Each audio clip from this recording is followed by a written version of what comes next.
আসসালামু আলাইকুম। শুরু করতে যাচ্ছি তোমার মুগ্ধতায়। লিখেছেন অহনা আক্তার।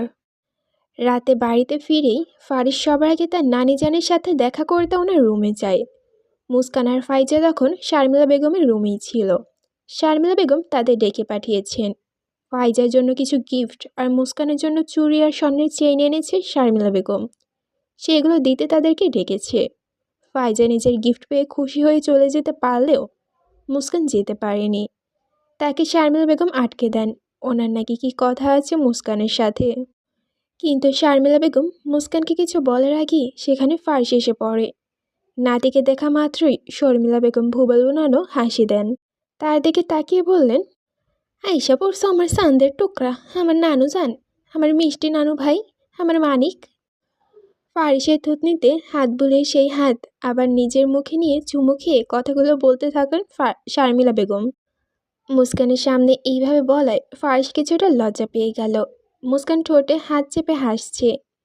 ফার্স এসে তার নানি জানের গলা জড়িয়ে ধরে লাজুক কণ্ঠে বলল, কি যে বলো না নানি জান, আমি কি এখনো ছোট আছি? শারমিলা বেগম মুচকি হেসে বললেন, ভাবিস না, বিয়ে করছো বইলা বড় হইয়া গেছোস। আমার কাছে তুই এখনো ওই হাফ প্যান্ট পরা ছোট ফারিসি আসোস।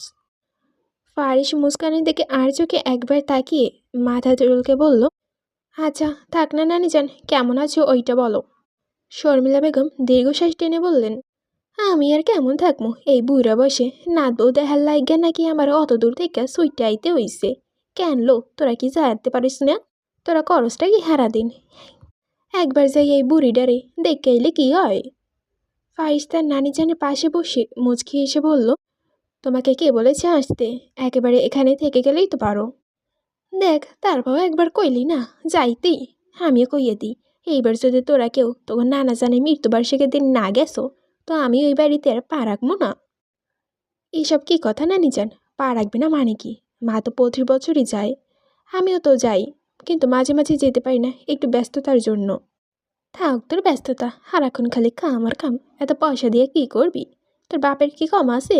পোলাপাইনও তো নাই যে ওইগুলারে পিছন ভাঙবি। ফারিস শর্মিলা বেগমের কথা শুনে মৃদু হেসে বলে উঠল, ওকে ডান, এবার আমি তোমাকে প্রমিস করছি, এবার আমরা সবাই কিছুদিন ঘুরে আসবো ওখান থেকে। রাগ কমাও এখন। শর্মিলা বেগম নাতির মুখে হাত বুলিয়ে হাসলেন। মুস্কান এতক্ষণ চুপচাপ বসে ওদের নানি নাতির কথা শুনছিল। এতক্ষণ সে একটু নড়েচড়ে বসে আওয়াজ দেয়, আমি তাহলে আসি নানি যান। শর্মিলা বেগম সাথে সাথে ঘাড় ঘুরিয়ে মুস্কানের দিকে তাকান।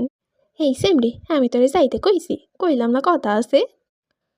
শর্মিলা বেগমের কড়া গলা শুনে মুস্কান আর কিছু বলার সাহস পেল না। চুপচাপ মাথা নুয়ে বসে রইল। ফারিস সন্ধিহান গলায় বলল, ওর সাথে কী কথা তোমার?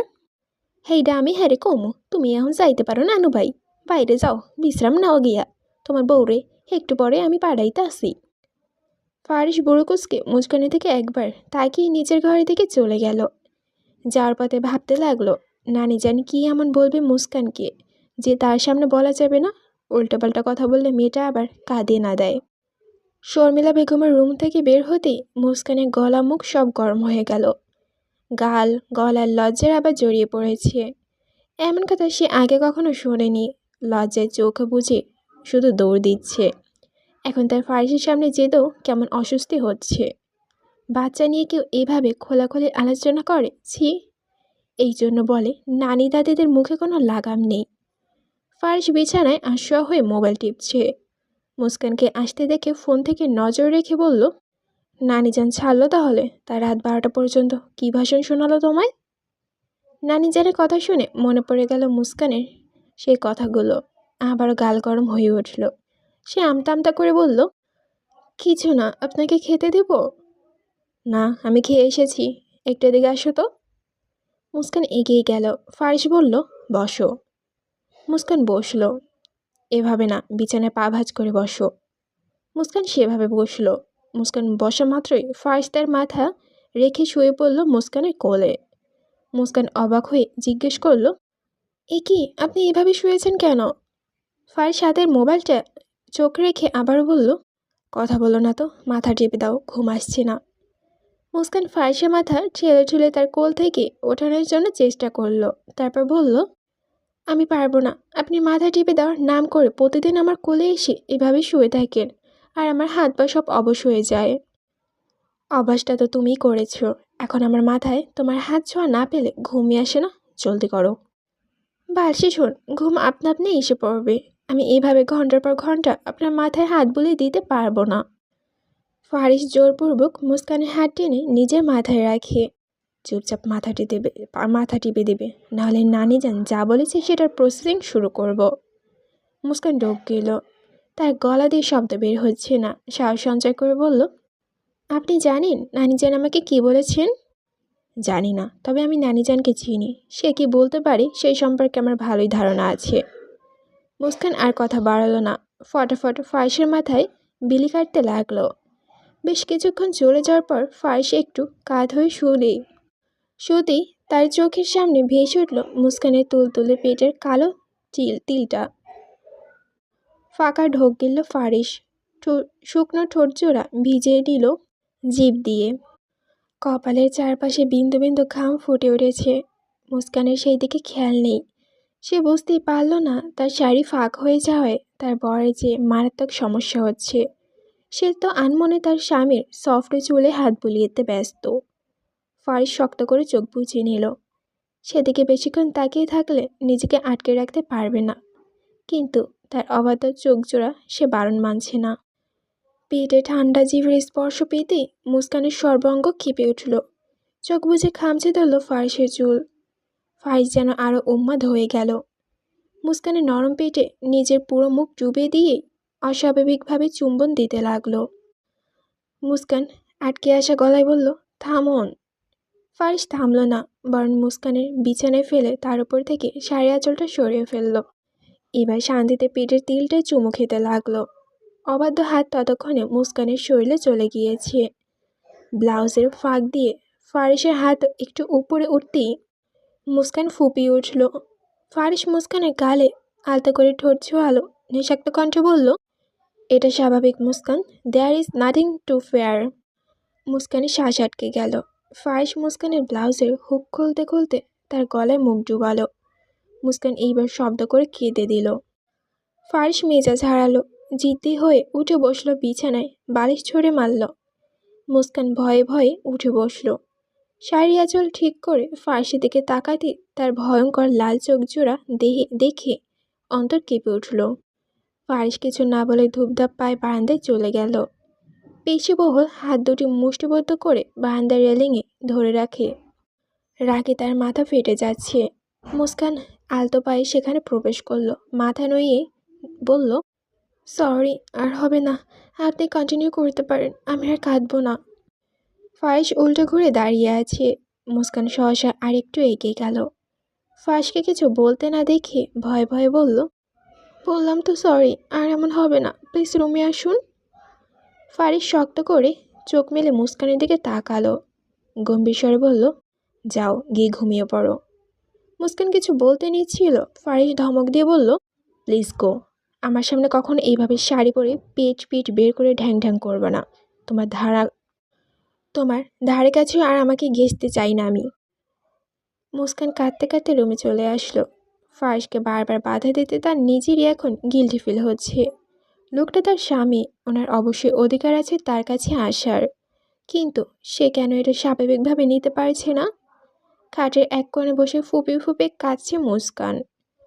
ফারিস রুমে এসে লাইটটা অফ করে ডিরেক্ট সোফায় গিয়ে শুয়ে পড়ল। তা দেখে মুস্কান আরও বেশি কাঁদতে লাগলো। সকাল সকাল মুস্কানকে শর্মিলা বেগম মুরগির মাংস রান্না করতে বললেন। উনি নাকি নাত বউয়ের হাতে রান্না খেতে চান। তাজমহল সাহায্যের জন্য এগিয়ে গেল। শর্মিলা বেগম তাকে আটকে দিয়ে নিজের সামনে বসিয়ে রাখলেন। জীবনে একা একা একটা ডিম ভেজে না খাওয়া মুস্কান আজ একা একা মুরগি রান্না করেছে। কখন কোনটা দিতে হবে, কিভাবে রাঁধতে হবে কিছুই বুঝতে পারছে না সে। রান্নাঘরের অবস্থা যা তা করে ফেলেছে। 2 ঘন্টা ব্যবধানে মুরগির মাংস রান্না করে মুস্কান বাইরে বের হলো। ডাইনিংয়ে ততক্ষণ সকলে নাস্তার জন্য বসে আছে। মুস্কান এসে সবার সামনে মাংসটা শর্মিলা বেগমের প্লেটে বেড়ে দিল। ওনার নাকি অ্যালার্জির জন্য গরু খেতে পারেন না। তাজমহল টেনে মুস্কানকে ফাইজের পাশে বসিয়ে দিল। বসো এখানটায়, ঘেমে টেমে কী অবস্থা করেছো নিজের। মুস্কান জোরপূর্বক হেসে শর্মিলা বেগমের মুখের দিকে তাকিয়ে আছে। তার বুকের ভেতর ধুকপুক করছে। কেমন হয়েছে সে অনেকটাই আন্দাজ করে ফেলেছে। এবার শর্মিলা বেগমের রিয়াকশন দেখার পালা। শর্মিলা বেগম একটা মাংসের টুকরো নিজের মুখে পুরেই ওনার চোখ মুখ বড় আকার ধারণ করলো। থু মেরে পুরোটা মুখের ভিতর থেকে ফেলে দিল। পানি দিয়ে হাত পরিষ্কার করতে করতে চেঁচিয়ে বলল, ওয়াক্থু, হ্যাঁ এরা কোনো খাবার হইল নি? এগুলো কি রাঁধছো? মুখে নিবার পারতাছি না। তোমার আম্মা কি তোমার কিছু শিখাইয়া পড়াইয়া দিয়ে দেয়? বিয়ের আগে কি এডির তোমার শিখায় নাই? মায়ের কথা তোলায় মুস্কানের মনটা ছোট হয়ে গেল। টুপ করে চোখ থেকে এক ফোঁটা পানি গড়িয়ে পড়ল।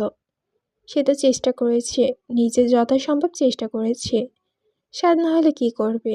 তাজমহল মুস্কানের চোখে পানি দেখে তার আম্মাজানকে বলল, থাক না আম্মাজান, ছোট মেয়ে যতটুকু পেরেছে করেছে। ফার্সি বাবা এগুলো জানতে পারলে খুব রাগারাগি করবে। তুই থাম, সুডইলে মাইয়া এখন বিয়ে দিছি কা? বড় বানাইয়ে বিয়ে দিতে পারতো না? মুস্কানের চোখ থেকে টুপ টুপ করে অশ্রুধারা গড়িয়ে পড়েছে। ফার্স সবেমাত্র তৈরি হয়ে নিচে নেমেছে। একটা চেয়ার টেনে বসতে বসতে প্রশ্ন করল, কী হয়েছে সকাল সকাল এত শোরগোল কিসের?